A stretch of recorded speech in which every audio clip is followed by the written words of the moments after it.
Hey guys, I'm here in sunny Miami, Florida, working with the Notre Dame women's swimming team. And right now they're in the water practicing, so I thought I'd take a quick moment here to give you a little tutorial on the straight-legged runner stretch and the reverse triangle. You'll definitely need a block or maybe two, especially if those hamstrings are tight or those hips like to pinch when you fold forward from that torso. So have that close by. If not, try and utilize maybe an extra large book that you can lay up to assist you, okay? So what we'll do here is we're at the front of our mat or standing, and where you need to have your block ready. We'll stand nice and tall here. Let's make sure that the feet are hips width apart. Spine's nice and long. We'll bring the hands on those hips and roll those shoulder blades down here. We're really gonna focus on perfect alignment, all right? So we'll go ahead and we'll step back with our right foot. Bring that right foot down at a 35-45 degree angle. Lift and lengthen the left thigh muscle here, okay?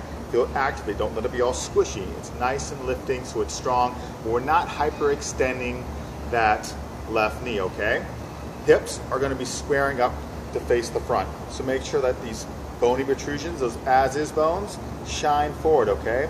Have that block right out in front of you to support you, or two, you can stack them up on each other if needed. Start with the hands on the hips. Shoulders again, roll down the back. Really counterbalance by anchoring that right foot into the earth.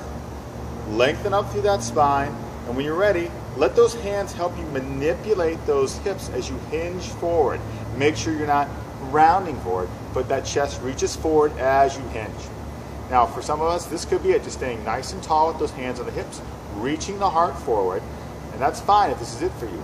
Now, if that left hamstring's real tight, feel free to bend the knee. There's nothing wrong with that. Take care of the hamstrings because we don't want to pinch, especially behind that kneecap, all right? Reach the chest forward. If you're more comfortable, you can go a little bit further down. Drop the hands onto your left thigh, your shin, or this is where it's nice to have that block where the hands can drop down onto the block. Keep reaching forward with that chest and let the crown of the head point towards the front here. Now I'm going to lift my head so I can talk to you. It'd be kind of rude to look down when I'm trying to talk. We're reaching that chest forward, and we're going to pause here. Breathing deeply, feeling that nice stretch here in that left hamstring. And you want to be aware that this right hip is rolling in, and the left hip is rolling and pressing back. Nice and long here through the spine. Feel that counterbalancing again of that right foot into the earth. Breathe. And then to go into our reverse triangle, that weight's going to fall onto our right hand, whether it's on the block. For some of us, you may even bring the hands to the earth, and that's fine as long as you're not rounding in your spine. Lift that chest up.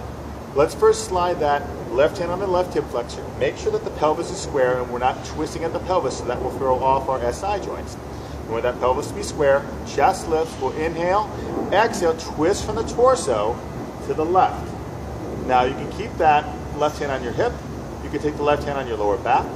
You can call a half bind here, reaching that left hand around towards your right hip and press that left shoulder back. If you're feeling comfortable with all those, you want to go deeper, lengthen the left arm up towards the ceiling, or fortunate for me, the sky. You can look up at your fingers, look forward, or look down if the neck is bothering you today. Keep feeling that left hip press back just a little bit. Right hip rolls in. Good. And then inhale, let's bring it back home.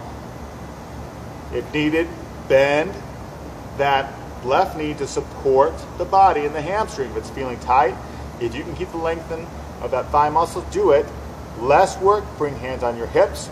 Extra work, arms to a T position. Slowly come up. Release. Step forward. Change sides. Heart lifts. Hips are square here. Step left leg back.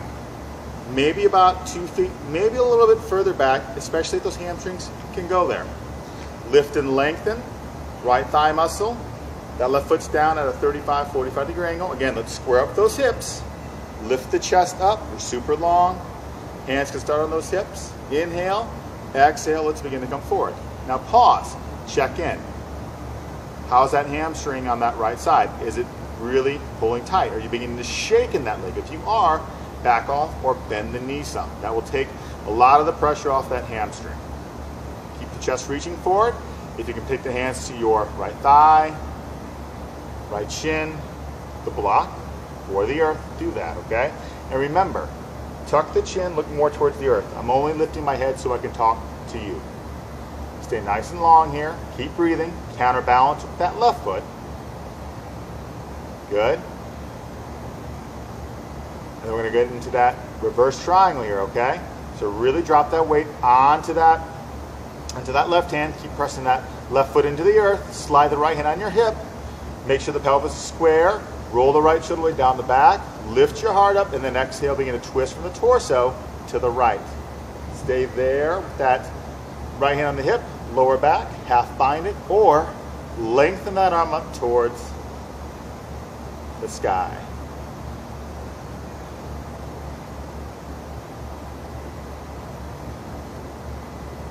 Remember, if it's too much pressure on your head, look down or look forward versus looking up.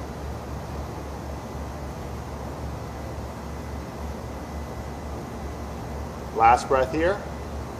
Inhale it back to center.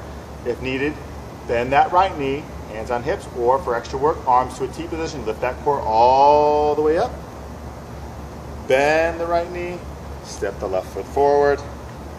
Feet are square, and receive.